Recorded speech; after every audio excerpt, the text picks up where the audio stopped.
کوئی احرام نہیں ہے، اور خواتین کے لیے چپلوں کا یہ حکم ہے، ہر قسم کی چپل شوز وغیرہ پہن سکتی ہیں، بس خیال یہ رکھیے گا کہ وہ شوز یا پھر وہ چپل یوز کرنی ہے جو چلنے میں آرام دہ ہو۔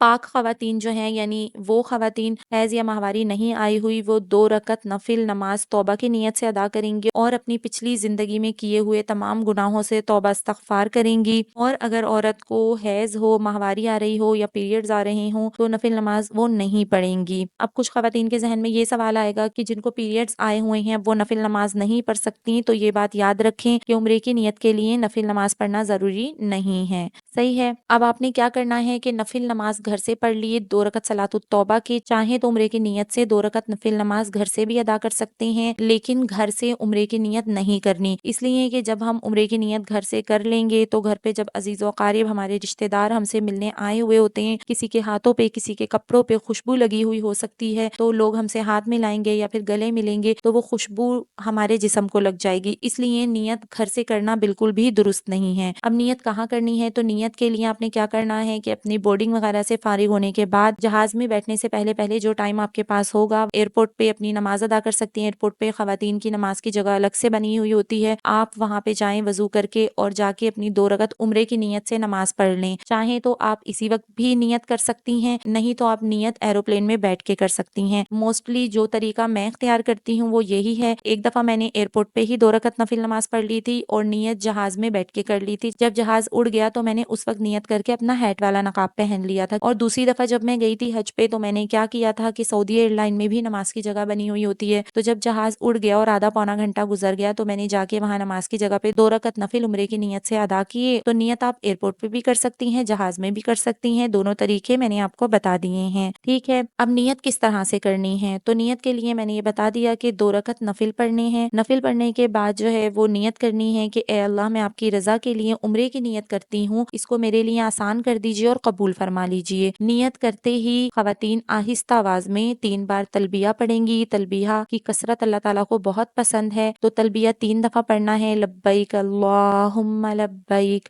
لبیک لا شریک لک لبیک، ان الحمد والنعمت لک والملک لا شریک لک۔ اس کے بعد اللہ تعالیٰ کی حمد و ثنا کر کے درود شریف پڑھ کے یہ دعا مانگنی ہے کہ اے اللہ میں آپ کی رضا اور جنت مانگتی ہوں اور آپ کی ناراضگی اور دوزخ سے پناہ مانگتی ہوں، اور آپ صلی اللہ علیہ وسلم نے جتنی بھی پیاری پیاری دعائیں مانگی ہیں وہ سب میری طرف سے قبول کر لیجئے، اور اس کے بعد جو دل چاہے دعائیں مانگیں، یہ دعا کی قبولیت کا وقت ہوتا ہے، انشاءاللہ ساری ہی دعائیں قبول ہوں گی۔ اب نیت کرنے کے بعد اور تلبیہ پڑھنے کے بعد احرام کی پابندیاں شروع ہو جائیں گی، صحیح ہے۔ اب دوران سفر ہمیں کیا کرنا ہے کہ نیت کرنے کے بعد حرم شریف پہنچنے تک دوران سفر کثرت سے تلبیہ پڑھنا ہے، کیونکہ تلبیہ کی کثرت اللہ تعالیٰ کو بہت پسند ہے۔ اس کے بعد آپ مکہ پہنچ گئے، مکہ پہنچ کے اپنے ہوٹل میں جا کے فوراً ہی عمرہ کرنے کے لیے مت جائیے گا، کیونکہ کیا ہوگا کہ تھکن میں ارکان بھی ٹھیک سے ادا نہیں ہوں گے اور طبیعت پہ بوجھ محسوس ہوگا، تو اس لیے آپ ہوٹل پہنچ کر کچھ گھنٹے آرام کر لیں، نیند پوری کر لیں، تاکہ جب ہم اپنا پہلا عمرہ کرنے کے لیے جائیں تو ہماری طبیعت حشاش بشاش ہو، ہم فریش ہوں اور ہم تمام ارکان اچھے سے ادا کر سکیں خوشی کے ساتھ، کسی قسم کا طبیعت پہ بوجھ نہ ہو، ٹھیک ہے۔ اب جب مسجد الحرام میں داخل ہونے کا ارادہ ہو، پہلے بائیں پیر سے اور پھر دائیں پیر سے، یعنی پہلے لیفٹ والی چپل اتارنی ہے پھر رائٹ والی، یہ سنت طریقہ ہے۔ جب ہم چپل پہنتے ہیں تو پہلے سیدھے پیر میں پھر الٹے پیر میں، اور جب اتارتے ہیں تو پہلے الٹے پیر کی چپل اتارتے ہیں پھر سیدھے پیر کی، تو یہ سنت بھی ادا ہو جائے گی انشاءاللہ۔ تو ہم نے کیا کرنا ہے، پہلے الٹے پیر کی چپل اتارنی ہے پھر سیدھے پیر کی اتارنی ہے، اور چپل کی تھیلیاں جو آپ کے پاس ہوں گی اس میں ان چپلوں کو رکھ لیں اور پورے ادب کے ساتھ اپنا سیدھا پیر مسجد الحرام میں رکھیں اور یہ دعا پڑھیں اور اعتکاف کی نیت بھی کر لیں۔ اب دعا کیا ہے؟ بسم اللہ والصلاۃ والسلام علی رسول اللہ، اللہم افتح لی ابواب رحمتک نویت سنت الاعتکاف، اردو میں بھی پڑھ سکتی ہیں۔ مسجد کی دعا پڑھ لیجیے، اللہم افتح لی ابواب رحمتک، اور اس کے بعد دعا مانگے کہ اے اللہ تعالیٰ میں سنت اعتکاف کی نیت کرتی ہوں جب تک کہ میں مسجد میں ہوں۔ اب جب تک آپ مکہ میں مقیم رہیں گی تو آپ جب بھی مسجد الحرام میں جائیں گی تو اعتکاف کی نیت کر لیں، تو انشاءاللہ جب تک مسجد الحرام میں رہیں گی تو اعتکاف کا ثواب ملے گا، ٹھیک ہے۔ اب جب آپ مسجد الحرام میں داخل ہوں تو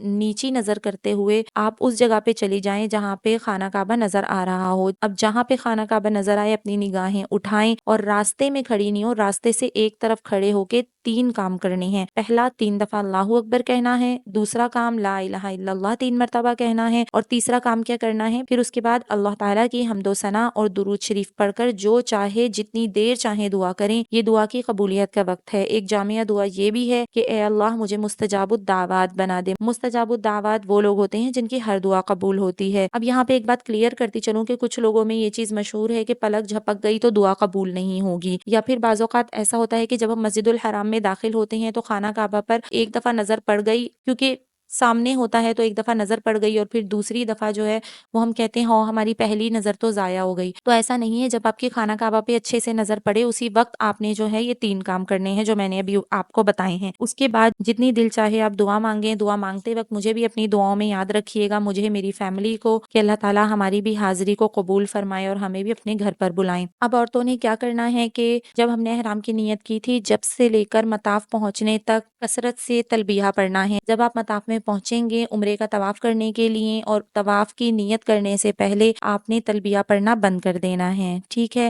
اب آپ نے کیا کرنا ہے کہ مطاف میں آ کے حجر اسود کے سامنے بالکل گرین لائٹس لگی ہوئی ہیں، آپ نے گرین لائٹ سے تھوڑا سا پہلے یعنی حجر اسود سے تھوڑا سا پہلے کھڑے ہو کر نیت کرنی ہے، اے اللہ میں آپ کی رضا کے لیے عمرے کے طواف کی نیت کرتی ہوں، آپ اسے آسان کر دیجئے اور قبول کر لیجئے۔ اس کے بعد آپ نے کیا کرنا ہے کہ حجر اسود کی سیدھ میں آ جانا ہے، یعنی بیک سائڈ پہ ہماری گرین لائٹس ہوں گی، سینہ ہمارا حجر اسود کی طرف ہوگا، ہم نے حجر اسود کا استلام کرنا ہے۔ استلام کرنا کسے کہتے ہیں؟ کہ ہمارے ہاتھوں کی دونوں ہتھیلیوں کا رخ حجر اسود کی طرف کریں، اس طرح سے جیسے ہم حجر اسود پر ہاتھ رکھ رہے ہیں، اور ہم نے پڑھنا ہے بسم اللہ اللہ اکبر لا الہ الا اللہ والحمد للہ والصلاۃ والسلام علی رسول اللہ، یہ کہہ کے ہاتھوں کو چوم لینا ہے۔ اب حجر اسود کا استلام کرنے کے بعد ہم نے اپنا طواف شروع کرنا ہے۔ استلام کے بعد سیدھی طرف مڑ کر طواف اس طرح شروع کریں گے کہ بیت اللہ اب ہمارے الٹی طرف آ جائے گا، یعنی لیفٹ سائڈ پہ بیت اللہ ہوگا، ٹھیک ہے۔ حجر اسود کے استلام کے علاوہ طواف کے دوران بیت اللہ کی طرف سینہ یا کمر کرنا جائز نہیں ہے، اور دیکھنا بھی منع ہے، اس چیز کا خیال رکھیے گا، صحیح ہے۔ اب مرد جو ہمارے محرم ہوں گے وہ رمل کر رہے ہوں گے، تو رمل عورتوں کو نہیں کرنا، رمل کہتے ہیں 3 چکروں میں اکڑ کے چلنے کو۔ اب حجر اسود سے آگے بڑھیں تو دوسرے کونے کے ساتھ حتیم ہوگا، حتیم کو اپنے طواف کے اندر لیتے ہوئے، یعنی کہ حتیم کے باہر سے طواف کرتے ہوئے بیت اللہ کا چوتھا کونا رکن یمانی آ جائے گا۔ کچھ لوگ طواف کے دوران رکن یمانی کا استلام کرتے ہیں، دوسرے لوگوں کے دیکھا دیکھی، تو رکن یمانی کا استلام کرنا غلط ہے۔ رکن یمانی سے لے کر حجر اسود تک ربنا آتنا فی الدنیا حسنۃ وفی الآخرۃ حسنۃ وقنا عذاب النار، یہ دعا پڑھنی ہے، اور یہ پڑھتے ہوئے حجر اسود کے سامنے پہنچ جانا ہے۔ پھر حجر اسود کے سامنے پہنچ کے ہمیں استلام کا اشارہ جس طرح ہم نے پہلی مرتبہ کیا تھا، بسم اللہ اللہ اکبر لا الہ الا اللہ والحمد للہ والصلاۃ والسلام علی رسول اللہ کہہ کے دونوں ہتھیلیوں کو چوم لینا ہے۔ اب ہر چکر میں حجر اسود کا استلام کرنا ہے، جب 7 چکر پورے ہو جائیں تو 8 استلام ہو جائیں گے۔ اب طواف سمجھیں ہمارا مکمل ہو گیا جب ہم نے 8واں استلام کر لیا۔ ہر استلام کے وقت پہلے استلام کی طرح رخ بیت اللہ کی طرف ہی کرنا ہے، اس چیز کو یاد رکھیے گا۔ اب ہم نے کیا کرنا ہے کہ سہولت ہو تو مقام ابراہیم کے پیچھے یا حرم میں کہیں بھی خواتین اپنی حالت میں 2 رکعت نفل نماز ادا کریں گی اور دعا کریں گی۔ یہ نفل ہر طواف کے بعد پڑھنی واجب ہوتی ہیں، ٹھیک ہے، چاہے آپ نفلی طواف کر رہی ہیں یا عمرے کا طواف کر رہی ہیں۔ اگر مکروہ وقت نہ ہو تو آپ نفل نماز ادا کر لیں، اگر مکروہ وقت ہو تو مکروہ وقت نکلنے کے بعد واجب الطواف ادا کر لیں۔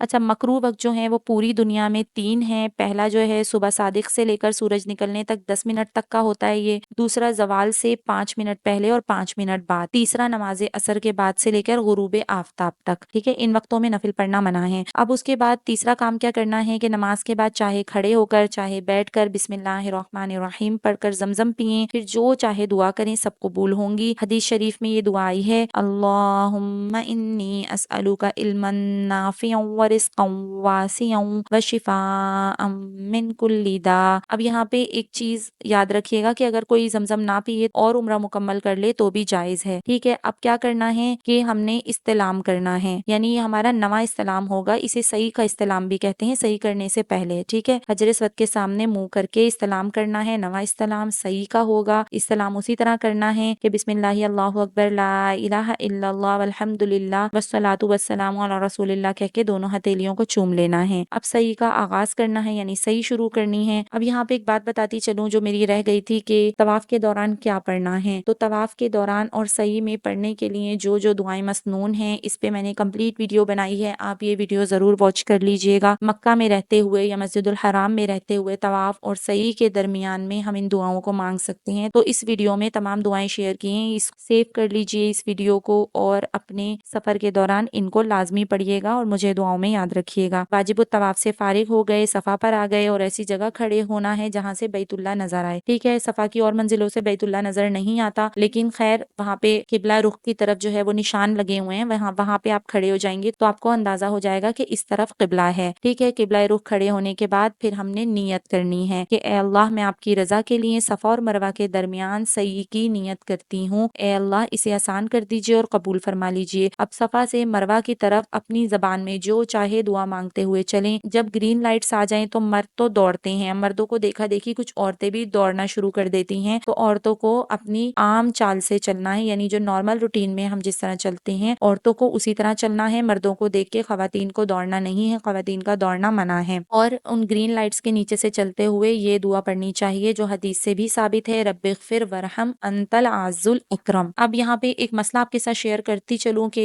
طواف میں تو باوضو ہونا شرط ہے، لیکن سعی کے دوران اگر آپ کا وضو ٹوٹ جاتا ہے تو سعی بغیر وضو کے بھی کر سکتے ہیں، اور کچھ عورتیں اگر ایسی ہیں کو طواف کے بعد پیریڈز آ گئے لیکن سعی ان کی باقی ہے تو ناپاکی کی حالت میں وہ سعی کر سکتی ہیں اور سعی کر کے اپنا عمرہ کمپلیٹ کر سکتی ہیں۔ اب اگر کوئی چاہے اور مکروہ وقت نہ ہو تو سعی سے فارغ ہو کر 2 نفل شکرانے کے ادا کر سکتی ہیں، لیکن یہ ضروری نہیں ہے۔ اس کے بعد کیا کرنا ہے کہ قصر کرنا ہے۔ قصر کہتے ہیں بالوں کو کاٹنے کو، مرد جو ہیں وہ حلق کرتے ہیں یعنی کہ پورا سر صاف کرواتے ہیں، لیکن عورتوں کے لیے بال کاٹنا چاہیے۔ اب کتنے بال کاٹنے ہیں؟ پہلی مرتبہ میں ایک پور سے تھوڑے سے زیادہ کاٹ لیں تاکہ سب بال آ جائیں۔ اب کچھ عورتیں ایسی ہوتی ہیں جن کے بال چھوٹے بڑے ہوتے ہیں، سٹیپ کٹنگ ہوئی بھی ہوتی ہے، بالوں کو جو ہے وہ 3 پورشن میں ڈیوائڈ کر کے تینوں طرف سے ایک ایک پور سے تھوڑا تھوڑا زیادہ کاٹ لیں، بال جو ہیں وہ ٹھیک سے کٹ جائیں گے۔ کچھ عورتوں کے ذہن میں یہ سوال ہوتا ہے کہ ابھی ہمارا عمرہ مکمل نہیں ہوا تو ہم دوسرے کے بال بھی نہیں کاٹیں، تو ایسا نہیں ہے۔ جب عمرہ یا حج کے ارکان مکمل کر لیے ہوں، اب صرف